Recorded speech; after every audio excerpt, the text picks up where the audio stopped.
স্বাধীনতা কবি অভিক মণ্ডল দেশের জন্য দিয়েছে প্রাণ, হাজার সন্তান ব্যর্থ হয়নি তাদের আশা, তাদের বলিদান।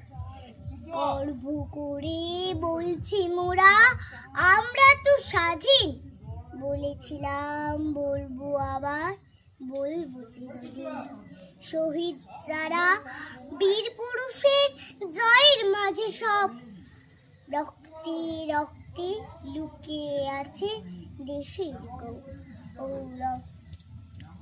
স্মরণ করি সেই শৈবাল বিদ্রোহ আর রাজ, যাদের জন্য কাঁদছে ভারত, কাঁদছে ব্রিটিশ রাজ। এদেশ আমার মুক্ত এখন, মুক্তির স্বাদ পায়।